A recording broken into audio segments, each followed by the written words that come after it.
It's the most wonderful time of the year. It's the greatest time of the year, Christmas. Christmas has everything you could possibly need. Santa, snow, presents, Zod, everything is wonderful. And of course, let's not forget about the Christmas specials. The Christmas specials are a time-honored tradition. We sit around the TV and watch as many as we can. It's absolutely fantastic.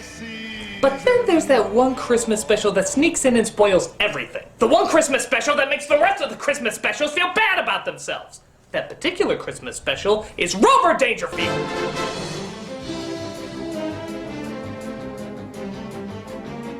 Well, okay, it's not entirely Christmas related, but a lot of it does take place around Christmas time, and I guess it's trying to relate some Christmas themes. But before we talk about this, it's probably best to talk about the person it was based on, Rodney Dangerfield. No respect. No respect. The late comedian was definitely known as a stand-up. Most comedians get rid of the idea of just going up and telling one-liners, but Dangerfield was one of the few stand-ups who kept it going. And to be fair, they were pretty funny. I got no sex life. I tried to masturbate. I had a headache. I tell you my wife, she never went for me. Well, the first time I called her up, she told me, come on over, there's nobody home. I went over, there was nobody home. They play around so young today, very young. You kidding? Today they got birth control pills shaped like Fred Flintstone, you know. That's what he was known for, his one-liners. And let's be honest, that's what he was best at. In terms of his movie experience, he did have two films that were big hits, Back to School and Caddyshack. These movies knew how to use his one-liners to the film's advantage.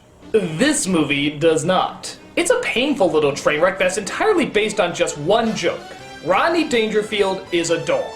That's it. There's literally nothing else to it. And if you think it's like other movies where you can say the actor was just a product of the Hollywood system, think again. Rodney Dangerfield had everything to do with this movie. He was the producer, handled the screenplay, came up with the idea. He even wrote the story with his pal Harold Ramis. How do you think that process went? Hey, Harold, I got this great idea for a kid's movie. It's me as a dog. I think that would be extraordinarily dangerous. Glad you like it. Bye.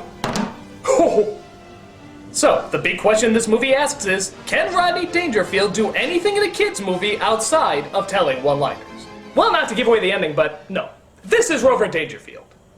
So we open on Las Vegas, where our four-legged friend lives. And right from the very beginning, you can see why this movie isn't going to work. I love your pom-poms. I've heard that before. Oh, pardon me.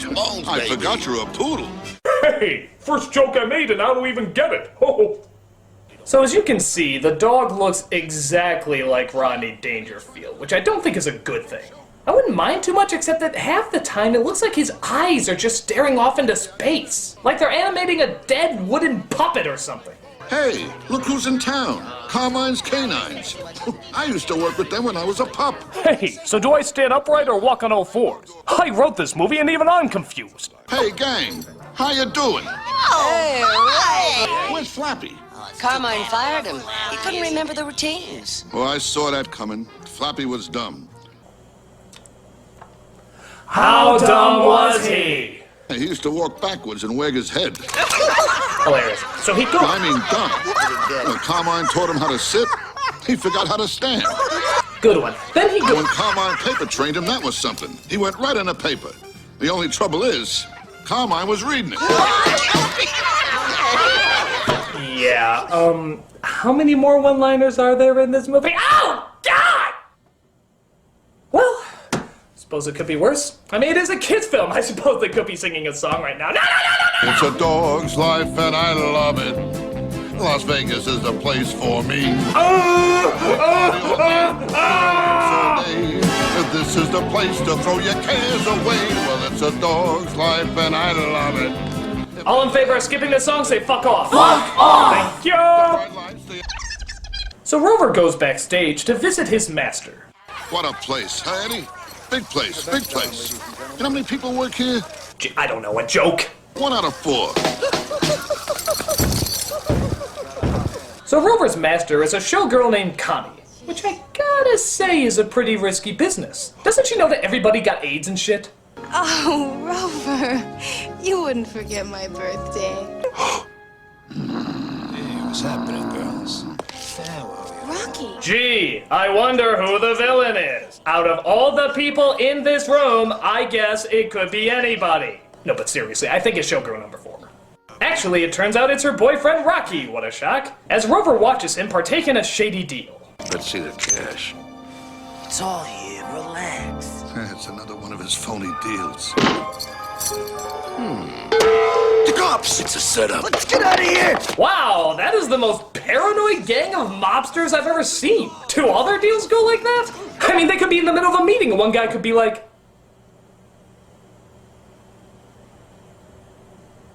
The cops! It's a setup. Let's get out of here! Wait, it's just a dog! A stupid dog! This was your last chance, small time. You'll curse the day you ever messed with the easily excitable pussy gang. Rover, you're mine! I'm gonna get you!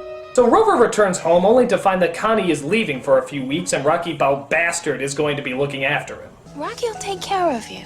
Rocky? Yeah, I'll take care of him.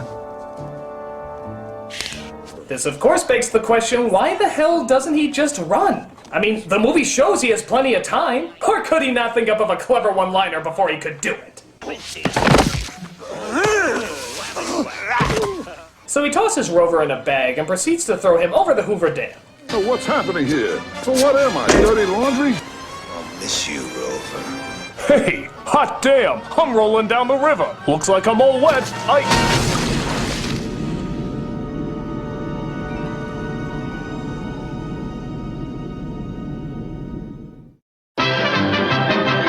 No, that's not the ending, but trust me, you'll wish it was. So before all lame jokes can go to heaven, Rover is picked up by a couple of fishermen. Before they can take him to the pound, he jumps out of the car and starts exploring. Oh, I'm sorry, starts saying one-liners to the crowd of people that isn't there. No hotels, no people, no fire hydrants. Hey, slow down, will you? You're eating like pigs. Thanks for making a total stranger feel like a total stranger. Please tell me he gets destroyed by some large piece of farm equipment.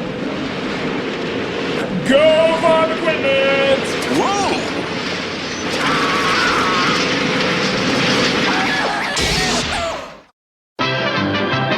Okay, again, that's not the real ending, but instead we get, you're not gonna believe this, a one-liner! In fact, I'm not even gonna tell you the one-liner. No, I want you to just look at this scenario and tell me the worst possible joke that you can think up. Good luck.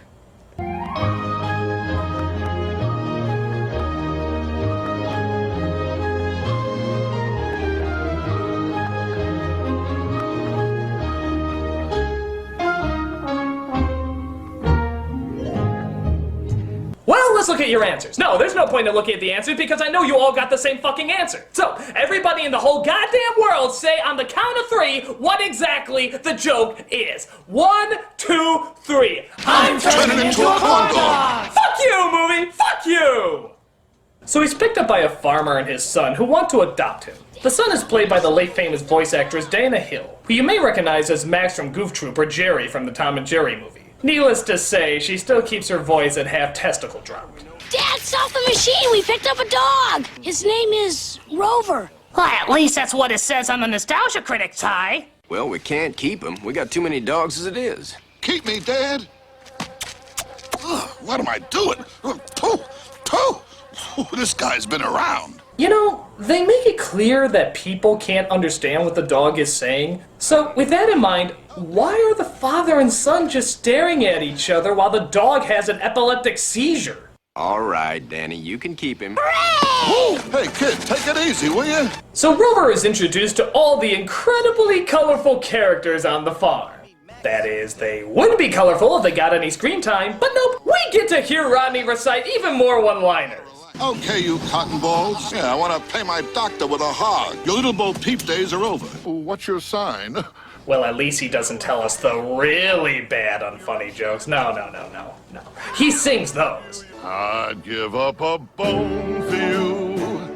Okay, I don't need to hear about the bones he's giving to other dogs. When I first saw your face, my heart began to race. You fill my soul with ecstasy. Oh, you come here often? You know what? This section is so bad, I'm just gonna spend this time working on other comedians that could be bad anime spin-offs, but would at least be better than this one. Daisy, I would lie for you, die for you. I'd give up my red tie for you. Why, I would never bark at you, because you are my dream come true. Alright, these are a little crude, but I think they'll still get the idea across. There's Red Robin Williams, Andrew Dice Clay, the Chris Rock, Eddie Lizard, oh, and probably the most obvious one, Penn and Teller. Yeah, they're shit, but they're still better than this fucking crap! So while trying to hit on another dog called Daisy, Rover realizes he's supposed to be watching the sheep and leaves them behind.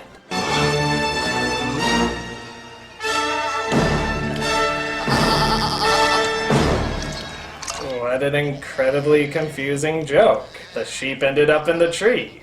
Well, how did the sheep end up in the tree? Why would they want to end up in the tree? Can somebody explain why the sheep ended up in the tree? It's my belief that these sheep are labouring under the misapprehension that they're birds. Notice they do not so much fly as plummet. So the farmer locks Rover in the cellar until he can learn to behave himself. It's me, Daisy. Well, don't let Cal see you. He'll lock you in here with me. Hey, I hope he sees you.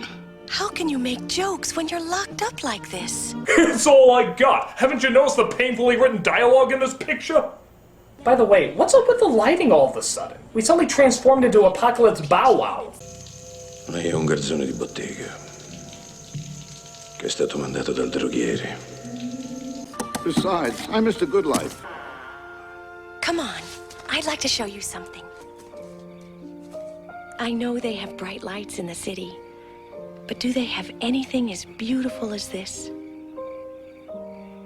Ooh.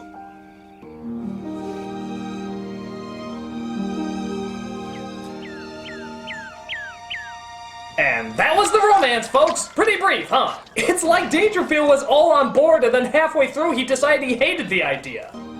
Yeah, and then I decide I'm gonna marry this dog and... No, that's stupid. How about I recite more one-liners? Hey, you think the rain will hurt the rhubarb? God! I think I'll change my name to Jethro. So Rover decides he doesn't belong on the farm and tries to run away. I'm nothing but trouble. I gotta get out of here. I gotta get out of here.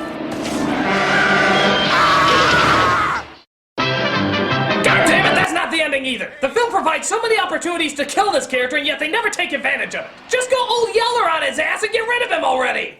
Don't give up.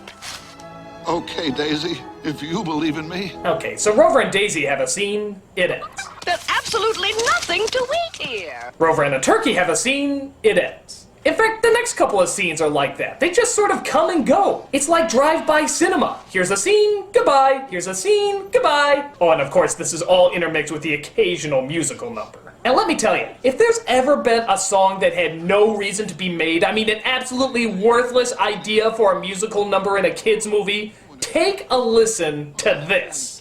I'll never do it on a Christmas tree. A Christmas tree is safe from me. Oh, what would Santa think of me if I did it on a Christmas tree? I'll soak in oak, I'll splash in ash. I'll do it on a peach or cherry. I'll never do it on a Christmas tree. Oh. You know, whenever I see such pointlessness shoved into an animated film, I immediately think of all the trees chopped down to give us this fuckosaurus. In fact, I get an image of Treebeard looking over the destruction at what a pathetic waste of life it is. I'll never do it on a Christmas tree. Oh, what would Santa think of me?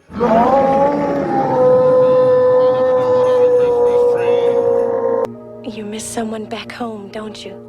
Yeah, Another girl dog? but it's not what you think. I mean, she was too young, I was too young. It was puppy love. My God! Every line he says is like a slap in the face. It literally feels like every time he tells a joke, the character reaches out of the screen and smacks me. Boy, you heard her come and get it? This is try and eat it. Ow! So Rover comes across a pack of wolves who are after the farmer's turkey, but Rover tries to stop them. Oh, how dare you!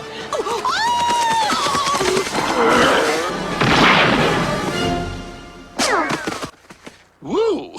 I'm glad we're okay.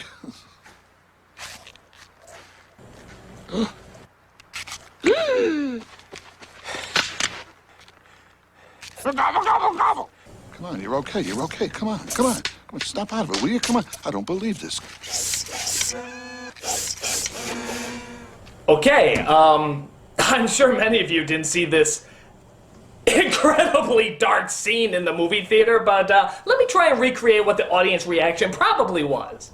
Come on, you're okay. You're okay. Come on. Step on it, will you? Come on. I don't believe this.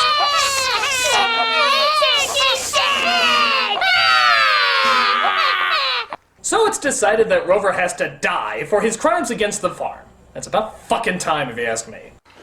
I may have lived like a dog, but I can die like a man. I don't want to leave. No, I don't want to go. Please, I didn't do it. I'm innocent, I tell you. I'm innocent. Did you hear from the governor? Well, at least he's going out with some dignity. I mean, let's face it, he could have told worse jokes. Rover, I wish we spoke the same language. Oh, what, you don't speak bad jokies? But you see, I cannot have an animal on my farm killing other animals. This is hard for me, Rover. But you've taken a life. A life that we were gonna take anyway. It was a life. Yeah, what she said.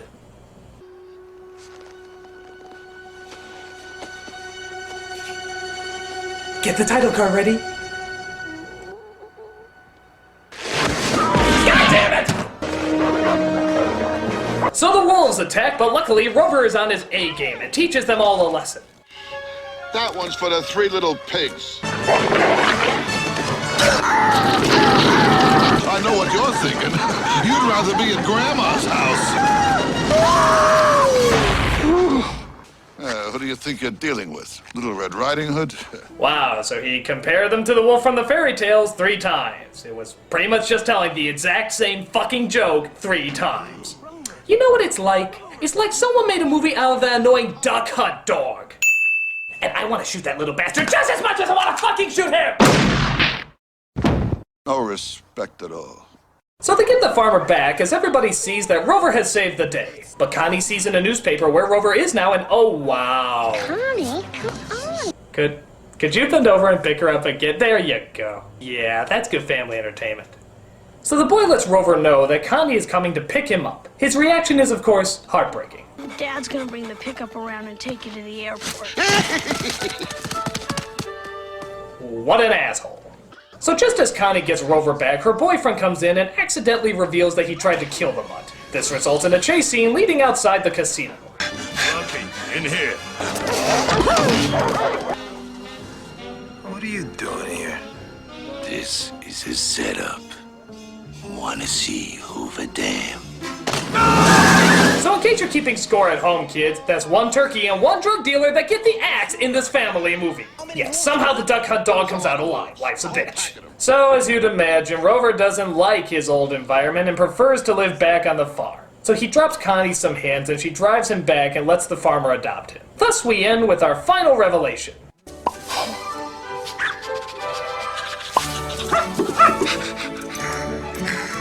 Hey, I'm a father of 5. Hey, looks like I did end with a bang. And that's Rover Dangerfield, or as I like to call it, Unfunny Rodney Dangerfield Stand-Up.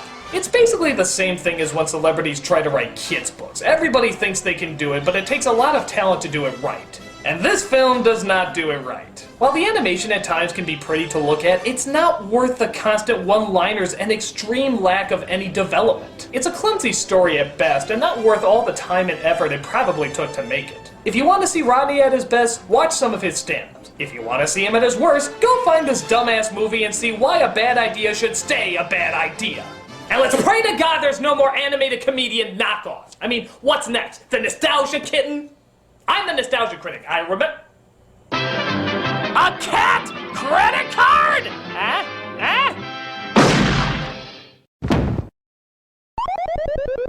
No respect at all.